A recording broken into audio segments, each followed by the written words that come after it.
Seorang pemulung tua bernama Pak Jaya dikenal jujur dan rajin mengais rejeki dari barang rongsok di sekitar desanya. Suatu hari, ia masuk ke halaman rumah Rudi, pemilik bengkel besar yang sombong dan angkuh, hanya untuk mengambil besi bekas yang sudah dibuang. Namun sial, Rudi menuduhnya mencuri aki mobil, lalu meneriaki warga, hingga Pak Jaya dipukuli massa sampai tewas sebelum sempat membela diri. Seperti apa kisah lengkapnya, simak videonya sampai selesai. Semoga kalian yang menonton video ini selalu diberikan kesehatan dan dilancarkan rezekinya. Amin. Rumah kecil di ujung desa Gending itu berdiri miring, sebagian dindingnya dari papan yang mulai lapuk. Di depannya, tampak karung-karung besar berisi botol plastik, besi karatan, dan kaleng bekas. Di sanalah Reno tinggal bersama ayahnya Pak Jaya, dua orang yang setiap hari hidup dari hasil memungut barang rongsok. Setiap pagi, sebelum matahari benar-benar muncul, Pak Jaya sudah mendorong gerobaknya keluar halaman. Reno yang masih muda ikut di belakang membawa karung di pundak. Pagi bagi mereka bukan waktu malas-malesan, tapi waktu terbaik buat cari rejeki. "Yoh Ren, cepet dikit. Kalau kesiangan, besi bekasnya udah keburu diambil orang," kata Pak Jaya sambil tersenyum. "Iya ya, bentar." Reno merapikan topinya lalu ikut membantu mendorong gerobak yang rodanya kadang macet. Sepanjang jalan desa, mereka menyapa orang-orang yang sudah kenal. Ada yang membalas dengan ramah, tapi tak sedikit juga yang pura-pura gak lihat. Buat sebagian warga, pemulung dianggap sebelah mata, pekerjaan yang kotor dan hina. Tapi buat Pak Jaya, itu tetap rezeki halal. Yang penting bukan hasil nyolong, ucapnya seringkali pada Reno. Biar kerjaan kita bau dan capek, asal nggak makan yang haram. Reno hanya mengangguk, walau dalam hati kadang merasa kesal. Ia sering lihat orang-orang kaya di desa itu hidup enak tanpa susah payah, tapi suka meremehkan orang miskin. Siang itu, mereka berhenti di belakang bengkel besar milik Rudi, orang yang paling dikenal sombong di desa Gending. Bengkel itu ramai, penuh mobil dan suara las. Dari luar saja sudah kelihatan megah. Dindingnya dari batu bata rapi. Di depannya ada papan nama besar bertuliskan Rudi Motor, servis cepat, harga hebat. Pak Jaya berhenti di tepi pagar, memperhatikan tumpukan besi bekas di pojokan belakang. "Ren, itu besi udah dibuang kayaknya. Kita ambil aja nanti sore, nunggu tukang-tukangnya pulang," katanya pelan. Reno menatap ke arah bengkel. "Tapi Rudi orangnya galak ya, takutnya marah." "Marah kenapa? Barang bekas gak kepake. Aku udah biasa izin. Kalau dia ada, aku ngomong baik-baik," jawab Pak Jaya tenang. Reno tahu ayahnya memang gak pernah ambil barang orang sembarangan. Tapi ia juga tahu Rudi bukan orang yang suka diajak ngomong baik-baik. Dulu waktu Reno kecil, ia pernah lihat sendiri Rudi mengusir pemulung dengan melempar air sabun dan memaki, hanya karena orang itu lewat depan bengkelnya. Siang makin terik, mereka lanjut jalan ke arah pasar lama, memungut botol plastik dan kardus bekas di belakang warung. Kadang Reno dapat uang tambahan dari jual besi yang agar berat. Hari itu mereka dapat cukup banyak. Saat pulang sore, karung di gerobak sudah penuh. Sampai di rumah, Pak Jaya langsung menimbang hasilnya dan mencatat di buku lusuh. "Lumayan Ren, kalau tiap hari gini minggu depan bisa beli ban bekas buat gerobak." Reno hanya mengangguk, tapi wajahnya tampak murung. Ia duduk di depan rumah, menatap jalan sepi. "Ya, kenapa sih orang-orang suka ngeremehin kita, padahal kita kerja jujur?" Pak Jaya berhenti sejenak lalu duduk di samping anaknya. "Emang dunia ini nggak adil, Ren. Tapi nggak usah balas sombong sama sombong. Kalau mereka hina, biar aja. Kita cukup buktiin kalau hidup jujur masih bisa bikin kita tenang." Reno terdiam. Ia paham maksud ayahnya, tapi hatinya tetap nggak bisa tenang. Ia masih ingat waktu ia lewat depan bengkel Rudi beberapa hari lalu. Rudi dan teman-temannya tertawa sambil menunjuk-nunjuk. "Itu anak pemulung yang suka numpang cari besi di belakang bengkel. Nanti jangan-jangan dia nyolong," kata Rudi sambil tertawa keras. Sejak saat itu, Reno mulai benci sama Rudi. Tapi ia tak berani melawan. Malamnya selepas makan nasi jagung dan ikan asin, mereka duduk di depan rumah. Angin malam membawa suara jangkrik dan bau tanah basah. Pak Jaya membersihkan karung-karung dari debu dan serpihan besi. Reno hanya duduk, memandangi lampu Petromax yang redup. "Besok kita ke arah bengkel itu aja ya. Aku bantu ambil besi bekas yang Bapak lihat tadi," kata Reno pelan. Pak Jaya tersenyum kecil. "Tapi jangan lupa bilang dulu kalau ada orang. Aku nggak mau dikira maling. Rezeki nggak bakal kabur kalau kita sabar." Reno menatap ayahnya. Lelaki tua itu sudah beruban. Tangannya kasar karena sering angkat besi dan karung berat. Tapi wajahnya selalu sabar, gak pernah ngeluh. Bahkan kalau hasil hari itu cuma cukup buat beli beras 1 liter. "Yah," ujar Reno lirih. "Kalau aja orang-orang tahu sebaik apa Bapak, mereka pasti malu udah ngomong jelek." Pak Jaya tertawa kecil tanpa menoleh. "Gak usah mereka tahu, yang penting Tuhan tahu, itu udah cukup." Reno tersenyum walau dalam dadanya ada perasaan lain, perasaan gak terima, campur sedih, campur dendam kecil yang mulai tumbuh. Dan malam itu, di rumah Reyot di pinggir desa Gending, suara jangkrik terdengar nyaring, seolah ikut mengingatkan bahwa ketenangan keluarga pemulung itu sebentar lagi akan hilang selamanya. Pagi itu, suasana bengkel Rudi mendadak heboh. Beberapa warga berkerumun di belakang bengkel, tepat di dekat tumpukan besi bekas. Ada yang menjerit, ada yang muntah, dan sebagian hanya berdiri terpaku dengan wajah pucat. Di tengah kerumunan itu, tubuh Togar ditemukan dalam posisi aneh. Tubuhnya tertekuk seperti sedang membungkuk memungut sesuatu dari tanah. Tangannya menggenggam erat baut karatan, dan wajahnya menatap ke bawah dengan mata melotot lebar. Dari leher sampai punggung, kulitnya penuh luka-luka panjang seperti digores benda tajam. "Ya Allah, Togar," gumam salah satu warga sambil menutup mulut. "Kok bisa begini?" Rudi datang dengan wajah tegang. Ia langsung menyuruh semua orang menjauh. Udah, jangan bikin keributan. Ini urusan polisi nanti," katanya keras, tapi suaranya bergetar.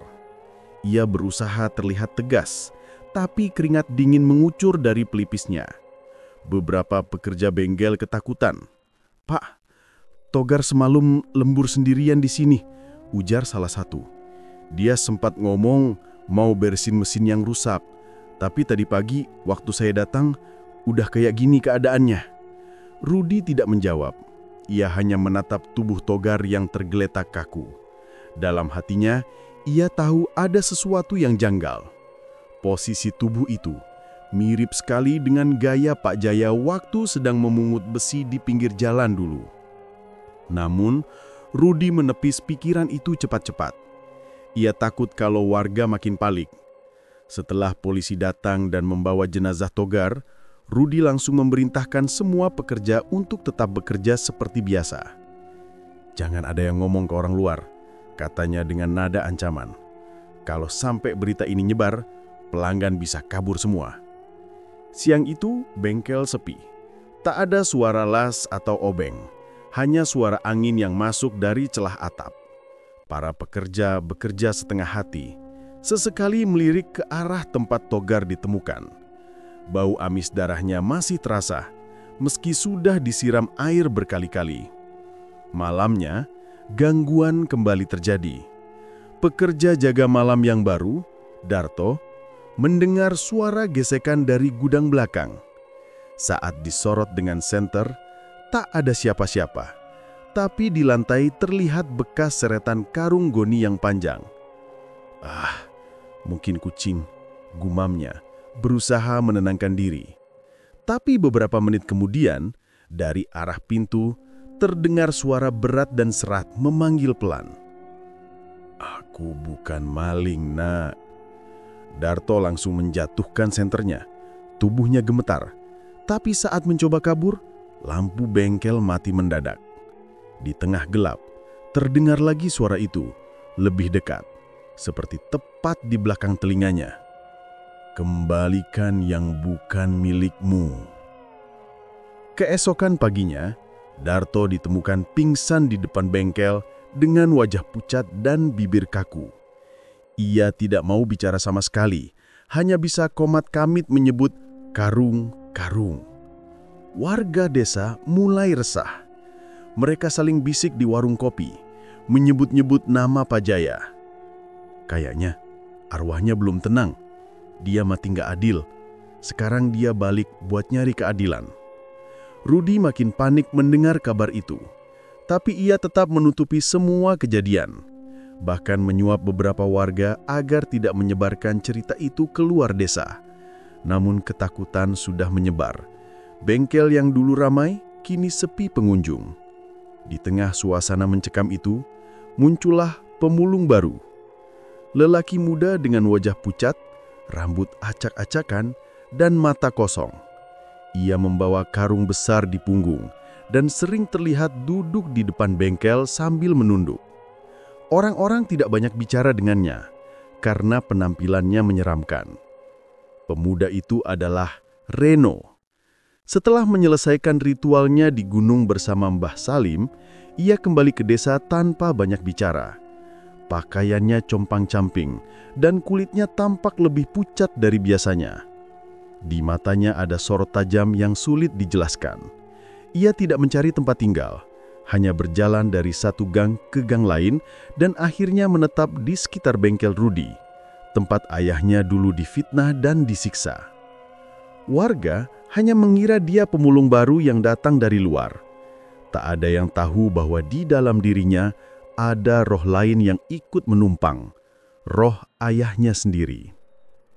Reno jarang bicara. Tapi setiap malam, ia duduk di depan bengkel menatap ke dalam dengan tatapan kosong. Kadang ia tersenyum sendiri, kadang berbicara pelan seolah ada yang diajak bicara.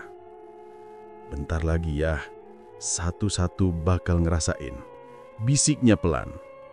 Beberapa pekerja yang masih tersisa mulai merasa tidak nyaman. Aku nggak suka lihat tuh orang, Pak, kata salah satu pekerja kepada Rudi.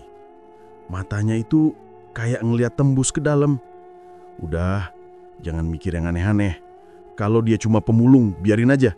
Yang penting gak ganggu. Namun malam berikutnya, seorang lagi yang dulu ikut memukuli Pak Jaya mengalami kejadian aneh.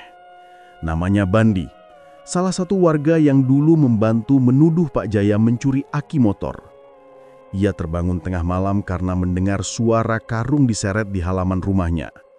Ketika ia keluar untuk memeriksa, dilihatnya ada sosok menyerupai orang tua membungkuk membawa karung besar. Wajahnya tidak jelas, tapi dari cara jalannya, Bandi merasa kenal. Pak Jaya?" Sosok itu berhenti. Tanpa menjawab, ia perlahan menoleh, matanya hitam, kulit wajahnya pucat keabu-abuan. Dari dalam karung, terlihat tangan-tangan hitam kecil keluar sebentar, lalu menghilang lagi.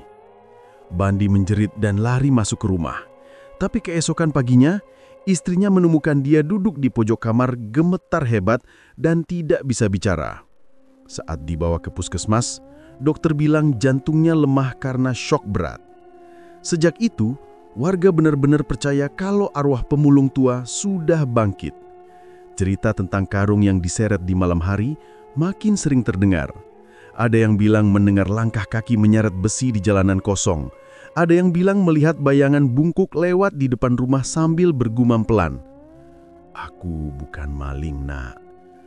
Rudi mulai menghilang akal. Setiap malam ia tidur dengan lampu menyala. Ia juga mulai sering bermimpi buruk. Melihat dirinya memukul seseorang dengan kunci pas dan darahnya mengucur deras ke tanah. Di mimpinya, sosok Pak Jaya muncul sambil tersenyum miring, lalu berkata, "Gantian Ruth, sekarang kamu yang aku pukul." Bangun tidur, Rudi selalu mandi keringat dingin. Tapi anehnya, setiap kali ia cuci muka, ia mencium bau amis yang sama seperti di malam kematian Togar. Sementara itu, Reno semakin sering berkeliaran di sekitar bengkel. Kadang ia masuk ke gang belakang, kadang hanya duduk di tepi jalan sambil menatap kosong. Anak-anak kecil yang lewat selalu menghindar. Pemulung itu serem, matanya kayak gak hidup, kata salah satu bocah. Tak ada yang tahu, setiap kali malam tiba, Reno berdiri di belakang bengkel, memegang karung tuanya. Dari karung itu terdengar suara lirih seperti orang menangis. Ia akan menatap ke arah gedung bengkel dan berbisik, "Masih 3 lagi ya, sabar." Dan di waktu yang sama, Rudi sering merasa ada seseorang yang memperhatikannya dari balik gelap.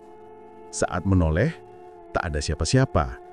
Tapi, setiap kali ia berjalan keluar bengkel, langkah kakinya diikuti oleh suara karung diseret di tanah. Malam-malam di Desa Gending tak pernah tenang lagi. Sejak Togar mati, tak ada yang berani lewat di depan bengkel setelah maghrib. Semua menutup pintu lebih cepat, takut mendengar suara itu lagi. Suara karung goni yang diseret diikuti gumaman pelan dari dunia yang seharusnya sudah tenang. "Aku bukan maling, Nak." Beberapa hari setelah pemakaman Pak Jaya, suasana di rumah Reyot itu benar-benar sunyi. Tidak ada lagi suara gerobak besi yang biasanya terdengar pagi-pagi. Tidak ada lagi obrolan kecil antara ayah dan anak. Rumah itu seperti kehilangan nyawanya. Reno duduk di depan rumah hampir setiap malam, menatap karung rongsok peninggalan ayahnya yang tergantung di dinding. Ia jarang bicara, jarang makan, dan lebih sering termenung. Setiap kali teringat wajah ayahnya yang babak belur, matanya memerah menahan amarah.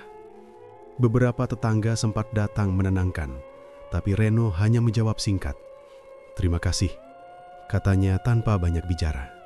Dalam pikirannya hanya ada satu hal: bagaimana caranya membalas perlakuan orang-orang yang telah menghancurkan hidup ayahnya. Sampai suatu malam, Reno meninggalkan rumah tanpa pamit pada siapapun. Ia membawa sebuah karung kecil berisi pakaian, sepotong kain milik ayahnya, dan segenggam tanah dari makam. Tak ada yang tahu kemana ia pergi. Warga baru sadar keesokan paginya ketika rumah itu kosong. Orang-orang di desa mulai berbisik. Ada yang bilang Reno merantau, ada yang menuduh dia kabur karena malu, tapi tidak ada yang benar-benar tahu bahwa Reno sedang menuju ke tempat yang jauh di lereng Gunung Gending, tempat tinggal pamannya, Mbah Salim, seorang dukun tua yang jarang keluar rumah. Mbah Salim dikenal sebagai orang yang punya ilmu aneh. Warga desa sekitar jarang berani datang kecuali terpaksa. Dulu, waktu ibunya masih hidup, Reno pernah sekali bertemu pamannya, tapi saat itu ia masih kecil dan tidak paham apa-apa. Sekarang, ia datang dengan niat yang berbeda. Begitu tiba di rumah tua Mbah Salim, Reno langsung disambut dengan tatapan tajam. Lelaki tua itu duduk di kursi bambu, matanya kecil tapi tajam seperti sedang menembus isi hati. "Aku udah tahu kenapa kamu datang," katanya pelan sebelum Reno sempat bicara. Reno terdiam, hanya menunduk. "Dendam," lanjut Mbah Salim sambil menatap bara rokoknya. "Dendam itu api, Nak. Sekali kamu nyalain, susah kamu padamkan. Tapi kalau udah kepalang terbakar, nggak bisa juga kamu biarin redup setengah-setengah." Reno menatap pamannya dalam-dalam. "Aku nggak mau balas pakai tangan, Mbah. Aku cuma mau mereka ngerasain apa yang ayah rasain." Ucapan itu membuat Mbah Salim menarik napas panjang. "Kamu mau main sama hal-hal yang nggak bisa dilihat mata ya?" katanya. "Kalau kamu siap, aku bisa ajarin. Tapi kamu harus tahu, nggak ada jalan balik." Malam itu, Reno memulai pelajarannya. Di rumah yang remang, ia diajari cara memanggil roh orang yang mati teraniaya. Mbah Salim menyebutnya ilmu panggilan tanah, semacam ritual yang mengikat jiwa dengan tempat kematiannya. Syaratnya adalah darah, tanah kubur, dan benda yang menjadi saksi saat itu orang dianiaya. Reno memenuhi semua. Ia membawa karung rongsok milik ayahnya dan segenggam tanah makam yang masih lembab. Setiap malam selama 7 hari, ia mengikuti petunjuk Mbah Salim, membaca mantra, berpuasa, dan menahan diri dari berbicara dengan siapapun. Hari ke-7, suasana di lereng gunung berubah aneh. Angin berhenti, udara jadi dingin mendadak. Mbah Salim memandangi Reno yang duduk bersila di tengah lingkaran arang dan tanah kubur. "Kalau kamu niatmu benar-benar dari hati, dia bakal datang," kata Mbah Salim pelan. Tiba-tiba, api kecil di tengah lingkaran padam sendiri. Dari tanah muncul bau besi dan amis yang menusuk hidung. Reno merasa punggungnya dingin seperti disiram air es. Dalam kepalanya terdengar suara berat yang mirip suara ayahnya. "Nak, mereka udah hukum aku tanpa bukti." Reno menutup mata menahan tangis, tapi hatinya makin mantap. Ia tahu arwah ayahnya sudah mendengar panggilannya. Dan mulai malam itu, Reno bukan lagi orang yang sama. Ia membawa sesuatu, kekuatan dari tanah dan dendam yang belum padam. Beberapa hari kemudian, kabar aneh mulai terdengar di Desa Gending. Di bengkel Rudi, beberapa pekerja mulai mengeluh barang-barang berantakan sendiri. Suatu malam, Togar, salah satu montir, mendengar suara ketukan logam di gudang belakang. "Kayak orang lagi ngelas, padahal nggak ada siapa-siapa," katanya pada teman-temannya. Awalnya mereka mengira itu ulah maling, tapi ketika mereka periksa, semua barang masih utuh. Hanya saja di lantai ada jejak lumpur berbentuk kaki telanjang dan bau amis seperti darah besi. Malam berikutnya kejadian serupa terulang. Peralatan bengkel jatuh sendiri, baut beterbangan, dan oli menetes dari rak seolah bocor padahal tak ada celah. Para pekerja mulai gelisah. Beberapa dari mereka menolak kerja malam. "Mbak, saya mau keluar aja, nggak kuat kerja di sini," ujar salah satu montir muda dengan wajah ketakutan. "Takut apaan sih? Kalian ini penakut semua. Ini cuma kebetulan, nggak usah mikir yang aneh-aneh," kata Rudi keras sambil menendang kaleng oli. Namun malam harinya, Rudi sendiri mulai resah. Ia terbangun sekitar jam 2 pagi karena mendengar suara rantai tergesek di halaman. Saat menengok dari jendela, ia melihat sesuatu bergerak di dekat tumpukan besi bekas. Bayangan itu menyerupai sosok orang tua, membungkuk, membawa karung goni di punggungnya. Gerakannya lambat, tapi jelas terlihat. Rudi bergegas keluar sambil membawa senter, tapi saat cahayanya menyorot ke arah tumpukan besi itu, tak ada siapa-siapa. Yang tersisa hanya karung kosong tergeletak di tanah, basah oleh air dan lumpur. Pagi harinya, Rudi menemukan sesuatu yang membuatnya makin bingung. Di pintu bengkel, tertulis dengan lumpur, "Aku bukan maling." Tulisan itu membuat semua pekerja ketakutan dan menolak masuk. Rudi berusaha menghapusnya, tapi tulisan itu seolah tertanam. Setiap kali dibersihkan, muncul lagi saat malam tiba. Orang-orang di desa mulai bergosip. "Itu pasti arwah Pak Jaya," bisik salah satu warga di warung. "Dia mati nggak adil, nggak heran rohnya gentayangan." Sementara itu, tak ada yang sadar bahwa Reno sudah kembali ke desa diam-diam. Ia tak lagi seperti dulu. Tubuhnya lebih kurus, matanya kosong, dan setiap langkahnya seperti membawa hawa dingin. Ia sering terlihat malam-malam duduk di tepi jalan dekat bengkel, menatap lama ke arah dalam. Rudi tak mengenalnya, tapi beberapa orang yang melihat Reno merasa bulu kuduk mereka berdiri. Ada sesuatu yang aneh pada anak itu, seolah ia bukan cuma manusia biasa lagi. Dan sejak malam itu, suara ketukan besi di bengkel tidak pernah berhenti. Setiap pukul 2 tengah malam, suara itu selalu terdengar. Tak ada yang tahu siapa yang melakukannya. Tapi bagi yang peka, mereka bilang setiap ketukan itu terdengar seperti suara seseorang yang sedang menuntut keadilan dari dalam tanah. Pagi itu, suasana bengkel Rudi mendadak heboh. Beberapa warga berkerumun di belakang bengkel, tepat di dekat tumpukan besi bekas. Ada yang menjerit, ada yang muntah, dan sebagian hanya berdiri terpaku dengan wajah pucat. Di tengah kerumunan itu, tubuh Togar ditemukan dalam posisi aneh. Tubuhnya tertekuk seperti sedang membungkuk memungut sesuatu dari tanah. Tangannya menggenggam erat baut karatan dan wajahnya menatap ke bawah dengan mata melotot lebar. Dari leher sampai punggung, kulitnya penuh luka-luka panjang seperti digores benda tajam. "Ya Allah, Togar," gumam salah satu warga sambil menutup mulut. "Kok bisa begini?" Rudi datang dengan wajah tegang. Ia langsung menyuruh semua orang menjauh. Udah, jangan bikin keributan. Ini urusan polisi nanti," katanya keras, tapi suaranya bergetar. Ia berusaha terlihat tegas, tapi keringat dingin mengucur dari pelipisnya. Beberapa pekerja bengkel ketakutan. "Pak, Togar semalam lembur sendirian di sini," ujar salah satu. "Dia sempat ngomong mau beresin mesin yang rusak, tapi tadi pagi waktu saya datang, udah kayak gini keadaannya." Rudi tidak menjawab. Ia hanya menatap tubuh Togar yang tergeletak kaku. Dalam hatinya, ia tahu ada sesuatu yang janggal. Posisi tubuh itu mirip sekali dengan gaya Pak Jaya waktu sedang memungut besi di pinggir jalan dulu. Namun Rudi menepis pikiran itu cepat-cepat. Ia takut kalau warga makin panik. Setelah polisi datang dan membawa jenazah Togar, Rudi langsung memerintahkan semua pekerja untuk tetap bekerja seperti biasa. "Jangan ada yang ngomong ke orang luar," katanya dengan nada ancaman. "Kalau sampai berita ini nyebar, pelanggan bisa kabur semua." Siang itu bengkel sepi. Tak ada suara las atau obeng, hanya suara angin yang masuk dari celah atap. Para pekerja bekerja setengah hati. Sesekali melirik ke arah tempat Togar ditemukan. Bau amis darahnya masih terasa meski sudah disiram air berkali-kali. Malamnya, gangguan kembali terjadi. Pekerja jaga malam yang baru, Darto, mendengar suara gesekan dari gudang belakang. Saat disorot dengan senter, tak ada siapa-siapa, tapi di lantai terlihat bekas seretan karung goni yang panjang. "Ah, mungkin kucing," gumamnya, berusaha menenangkan diri.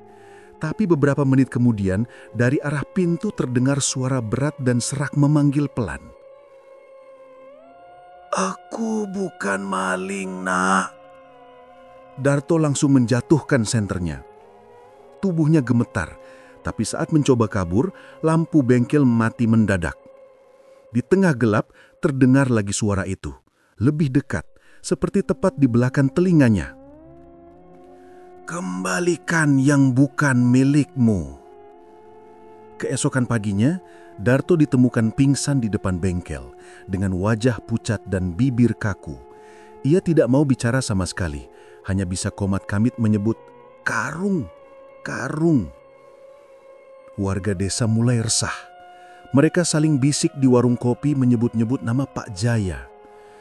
"Kayaknya arwahnya belum tenang," kata seorang bapak tua. "Dia mati nggak adil, sekarang dia balik buat nyari keadilan." Rudi makin panik mendengar kabar itu, tapi ia tetap menutupi semua kejadian, bahkan menyuap beberapa warga agar tidak menyebarkan cerita itu keluar desa. Namun ketakutan sudah menyebar. Bengkel yang dulu ramai kini sepi pengunjung. Di tengah suasana mencekam itu, muncul seorang pemulung baru. Lelaki muda dengan wajah pucat, rambut acak-acakan dan mata kosong. Ia membawa karung besar di punggung dan sering terlihat duduk di depan bengkel sambil menunduk. Anak-anak kecil tidak banyak bicara dengannya karena penampilannya menyeramkan. Pemuda itu adalah Reno. Setelah menyelesaikan ritualnya di gunung bersama Mbah Salim, ia kembali ke desa tanpa banyak bicara. Pakaiannya compang-camping dan kulitnya tampak lebih pucat dari biasanya. Di matanya ada sorot tajam yang sulit dijelaskan. Ia tidak mencari tempat tinggal, hanya berjalan dari satu gang ke gang lain dan akhirnya menetap di sekitar bengkel Rudi, tempat ayahnya dulu difitnah dan disiksa. Warga hanya mengira dia pemulung baru yang datang dari luar. Tak ada yang tahu kalau di dalam dirinya ada ruh lain yang ikut menumpang, ruh ayahnya sendiri. Reno jarang bicara, tapi setiap malam ia duduk di depan bengkel menatap ke dalam dengan tatapan kosong. Kadang ia tersenyum sendiri, kadang berbicara pelan seolah ada yang diajak bicara. "Bentar lagi ya, satu-satu bakal ngerasain," bisiknya pelan. Beberapa pekerja yang masih tersisa mulai merasa tidak nyaman. "Aku nggak suka lihat tuh orang," kata salah satu pekerja kepada Rudi. Matanya itu kayak lihat tembus ke dalam. "Udah, jangan mikir yang aneh-aneh," jawab Rudi dengan suara kesal. "Kalau dia cuma pemulung biarin aja, yang penting nggak nganggu." Tapi malam berikutnya, seorang lagi yang dulu ikut memukuli Pak Jaya mengalami kejadian aneh. Namanya Bandi, salah satu warga yang dulu membantu menuduh Pak Jaya mencuri aki motor. Ia terbangun tengah malam karena mendengar suara karung diseret di halaman rumahnya. Ketika ia keluar untuk memeriksa, dilihatnya ada sosok menyerupai orang tua membungkuk, membawa karung besar. Wajahnya tidak jelas, tapi dari cara jalannya, Bandi merasa kenal. "Pak Jaya," suaranya bergetar. Sosok itu berhenti, Tanpa menjawab, ia perlahan menoleh. Matanya hitam, kulit wajahnya pucat keabu-abuan. Dari dalam karung, terlihat tangan-tangan hitam kecil keluar sebentar, lalu menghilang lagi. Bandi menjerit dan lari masuk ke rumah.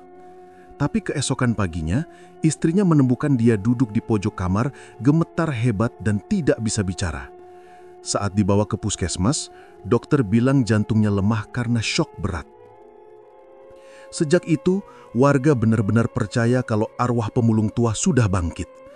Cerita tentang karung yang diseret di malam hari makin sering terdengar. Ada yang bilang mendengar langkah kaki menyeret besi di jalanan kosong. Ada yang bilang melihat bayangan bungkuk lewat di depan rumah sambil bergumam pelan. "Aku bukan maling, Nak."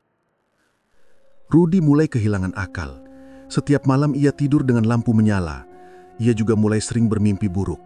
Melihat dirinya memukul seseorang dengan kunci pas dan darahnya mengucur deras ke tanah. Di mimpinya, sosok Pak Jaya muncul sambil tersenyum miring, lalu berkata, "Gantian Ruth, sekarang kamu yang aku pukul." Bangun tidur, Rudi selalu mandi keringat dingin. Tapi anehnya, setiap kali ia cuci muka, ia mencium bau amis yang sama seperti di malam kematian Togar. Sementara itu, Reno semakin sering berkeliaran di sekitar bengkel. Kadang ia masuk ke gang belakang, kadang hanya duduk di tepi jalan sambil menatap kosong. Anak-anak kecil yang lewat selalu menghindar. "Pemulung itu serem, matanya kayak nggak hidup," kata salah satu bocah. Tak ada yang tahu, setiap kali malam tiba, Reno berdiri di belakang bengkel, memegang karung tuanya. Dari karung itu terdengar suara lirih seperti orang menangis. Ia akan menatap ke arah gedung bengkel dan berbisik, "Bentar lagi ya, satu-satu bakal ngerasain." Dan di waktu yang sama, Rudi sering merasa ada seseorang yang memperhatikannya dari balik gelap. Saat menoleh, tak ada siapa-siapa, tapi setiap kali ia berjalan keluar bengkel, langkah kakinya diikuti oleh suara karung diseret di tanah. Malam-malam di desa Gending tak pernah tenang lagi. Sejak Togar mati, tak ada yang berani lewat di depan bengkel setelah maghrib. Semua menutup pintu lebih cepat, takut mendengar suara itu lagi. Suara karung goni yang diseret, diikuti gumaman pelan dari dunia yang seharusnya sudah tenang. "Aku bukan maling." Hari-hari Rudi semakin tidak masuk akal. Bengkelnya yang dulu selalu ramai, kini berubah seperti rumah kosong berhantu. Para pekerja sudah lama berhenti datang setelah kejadian Togar dan Bandi. Setiap ia membuka pintu bengkel, bau amis dan besi karat langsung menyergap hidungnya. Kadang ada suara benda jatuh sendiri, kadang kunci pas melayang dari rak tanpa alasan. Suatu sore, Rudi duduk sendirian di ruang tengah bengkel. Ia menatap meja yang penuh dengan catatan servis mobil, tapi pikirannya tidak tenang. Suara dentingan logam terdengar dari atap. Tok, tok, tok. Iramanya pelan, tapi terus-menerus, seperti seseorang sedang mengetuk-netuk besi. "Siapa di atas?" teriak Rudi, tapi tak ada jawaban. Ia naik ke loteng untuk memastikan. Saat sampai di atas, udara mendadak dingin, dan di sudut gelap terlihat sebuah karung goni tergantung, bergoyang pelan. Ia mendekat dengan senter di tangan, dan begitu cahaya menyorot ke arah karung itu, terlihat bercak-bercak darah di permukaannya.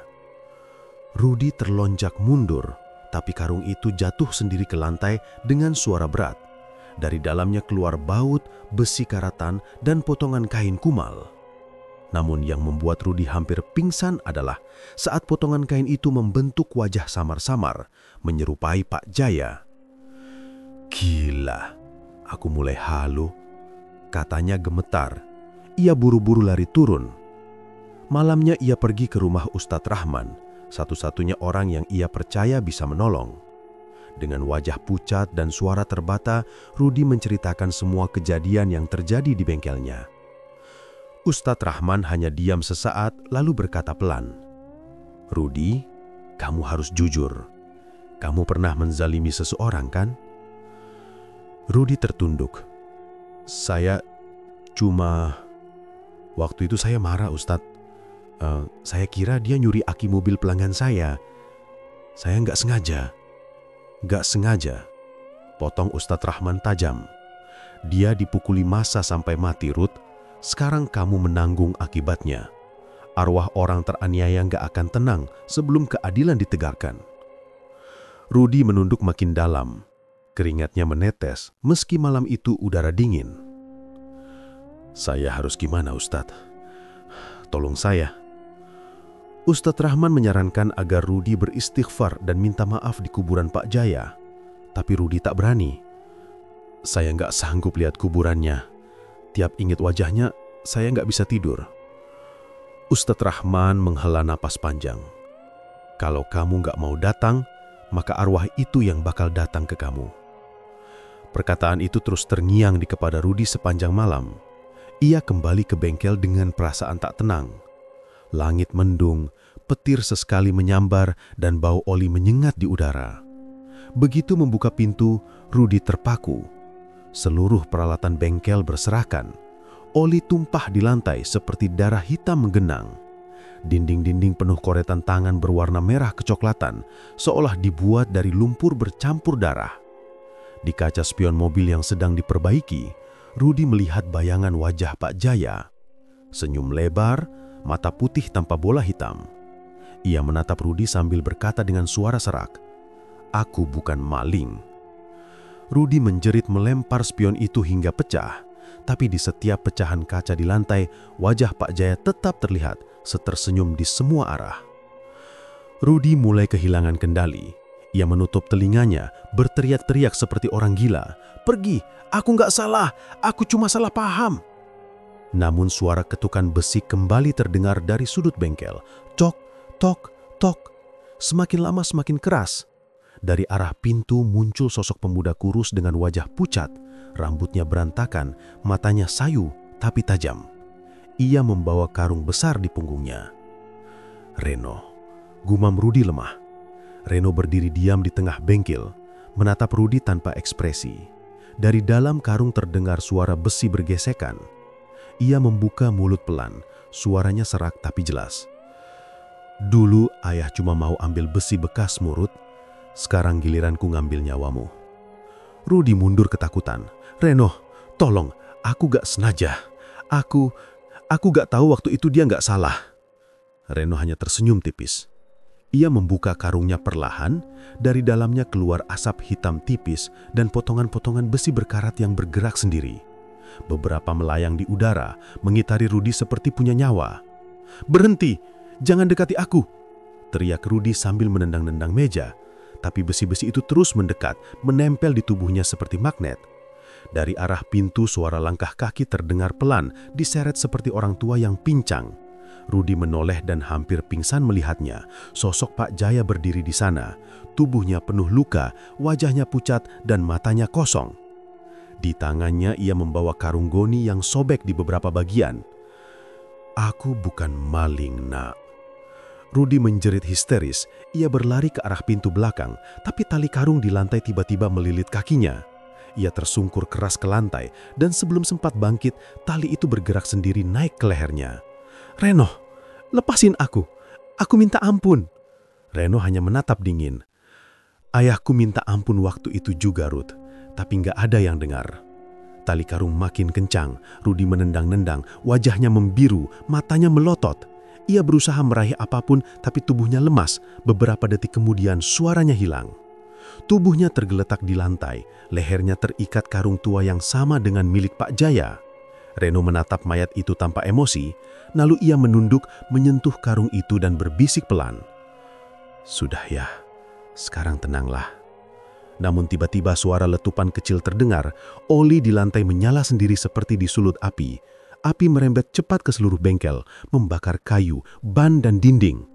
Dalam hitungan menit, tempat itu berubah jadi lautan api. Reno berdiri di luar, menatap bengkel yang terbakar habis. Wajahnya tetap datar. Dari dalam api, samar-samar terdengar suara Rudi menjerit, diikuti suara besi berdenting dan karung yang diseret. Beberapa warga yang datang berlari membawa ember, tapi api terlalu besar. Tak ada yang tahu penyebab kebakaran. Yang tersisa hanya puing hangus dan bau besi terbakar. Keesokan paginya polisi menemukan mayat Rudi di tengah reruntuhan.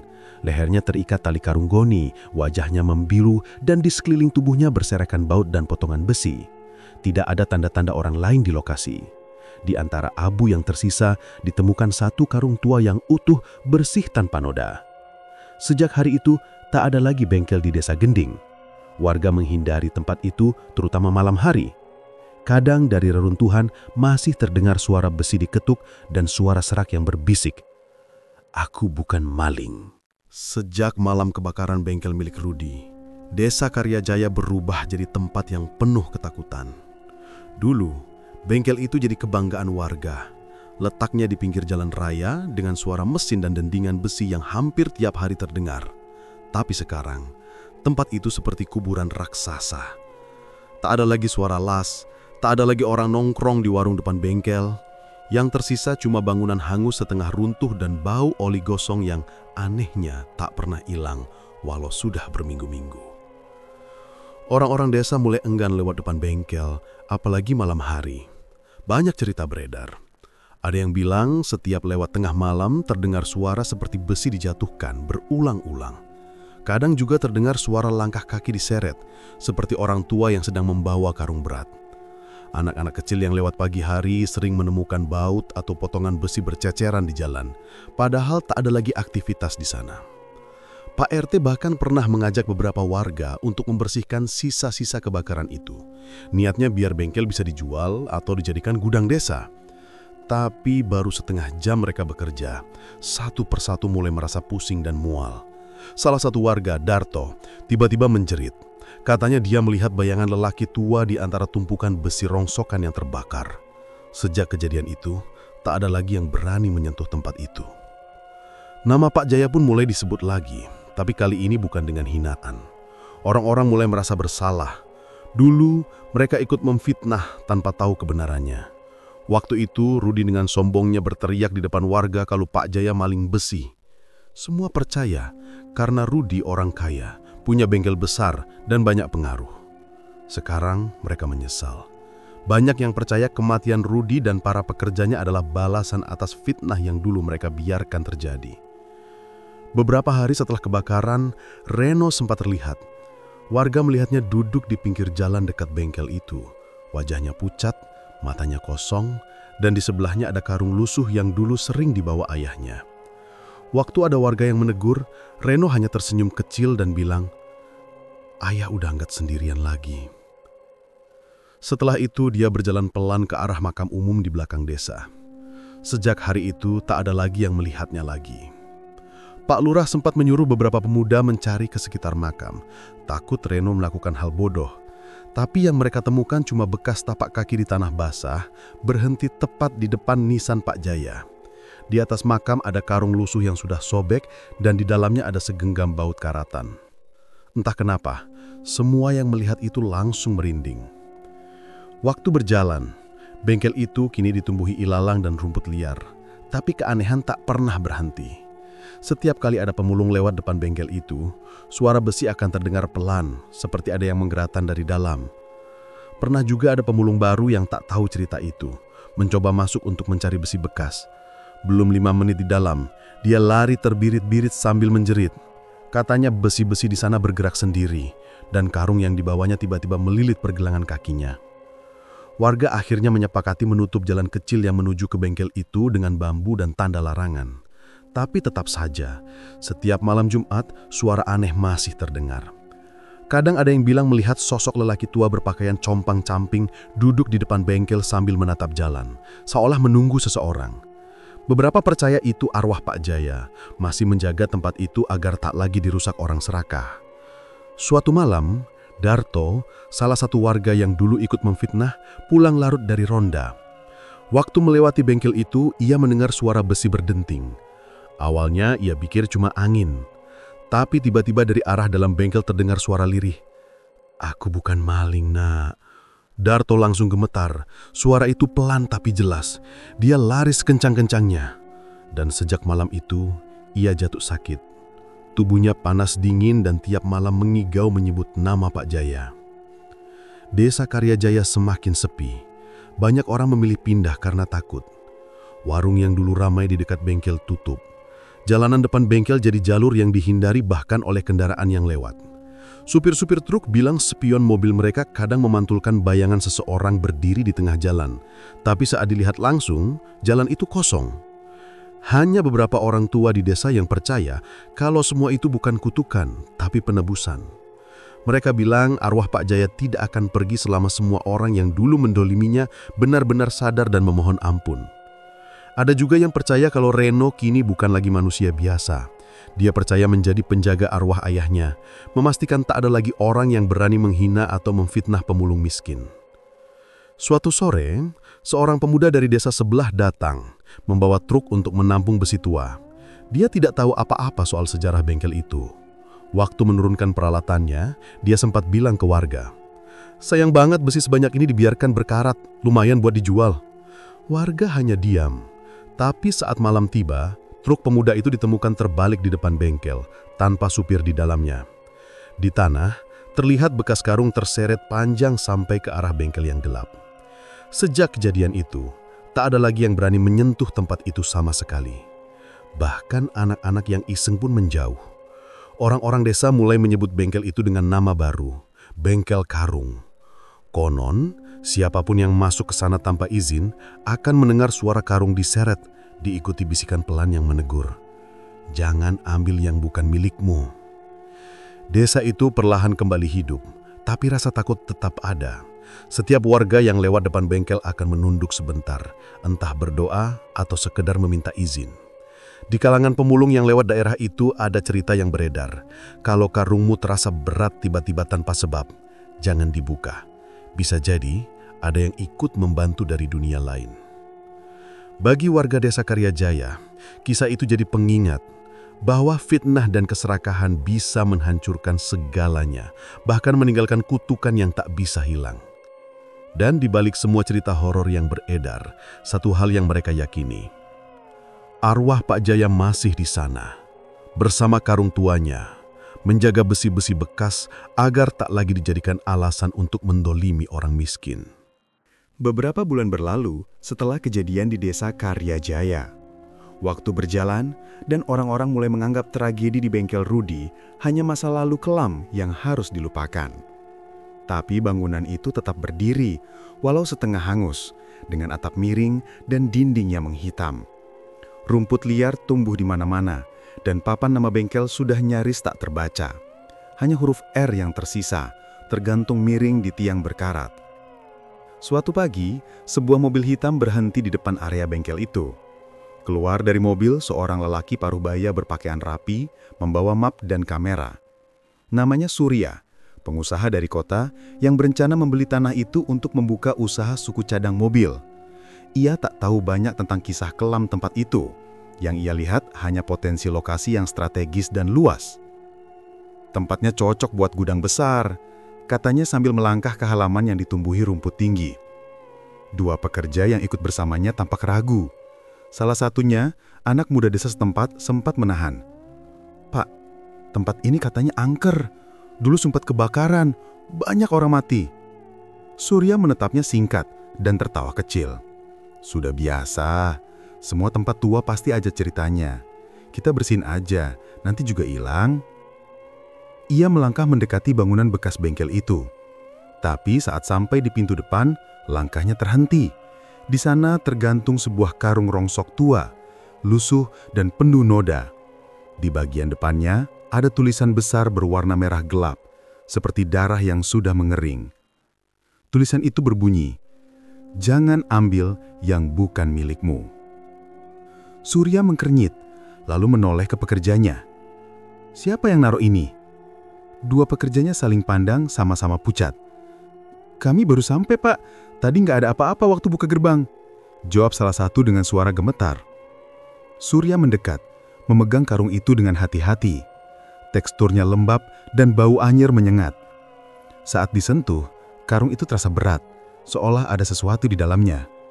Ia ragu, tapi rasa penasaran mengalahkan takut. Ia coba membuka ikatan karung itu, tapi tiba-tiba angin berhembus kencang, pintu besi berderak dan karung itu jatuh ke lantai dengan suara keras. Dari dalamnya, Keluar segenggam baut karatan dan paku berlumur oli hitam. Suasana jadi sunyi, hanya suara burung gagak di kejauhan yang berdengar. Surya menatap baut-baut itu, lalu mengangkat bahu. "Ah, mungkin bekas barang lama. Besok kita bersihin," katanya datar, mencoba menutupi rasa tidak nyaman. Malamnya warga desa yang rumahnya dekat lokasi bengkel melihat sesuatu aneh. Dari kejauhan, bengkel itu yang tadinya gelap tiba-tiba menyala terang. Tapi bukan cahaya lampu, melainkan cahaya merah kekuningan, seperti api membara. Suaranya pun aneh, dentingan besi disertai tawa kecil yang bersahutan. Beberapa warga keluar rumah, menatap ke arah bengkel itu. Salah satu dari mereka, Pak Lurah, mencoba menelpon Surya, tapi tak ada jawaban. Hanya terdengar suara berderak seperti besi digesek. Lalu, dari arah bengkel, terdengar suara berat, pelan tapi jelas. "Aku bukan maling." Warga serentak mundur ketakutan. Api makin membesar dan dari dalam terlihat dua bayangan. Satu besar bungkuk seperti orang tua membawa karung, satu lagi tegap seperti anak muda. Keduanya berdiri di tengah kobaran api, saling menatap lalu tertawa bersamaan. Tawa itu membuat bulu kuduk semua orang berdiri. Suara berat dan tua yang parau bercampur dengan suara muda yang dingin dan datar. Lalu terdengar kalimat lirih dari dalam kobaran api. "Kita sudah sama sekarang ya." Malam itu bengkel itu terbakar untuk kedua kalinya. Api padam menjelang subuh, tapi anehnya tak ada bekas tubuh ditemukan di lokasi. Hanya karung tua yang kembali tergantung di pintu, basah oleh embun dan bercak darah baru. Sejak hari itu, tak ada lagi yang berani menyentuh atau membeli lahan bekas bengkel itu lagi. Pemerintah desa memasang papan besar bertuliskan "Dilarang masuk, lokasi berbahaya." Tapi warga tahu, itu bukan soal bahaya bangunan. Mereka tahu setiap kali ada orang serakah yang datang ke sana, suara karung diseret akan terdengar lagi. Dan di dalam kegelapan, dua arwah, ayah dan anak, menjaga tempat itu dengan cara mereka sendiri.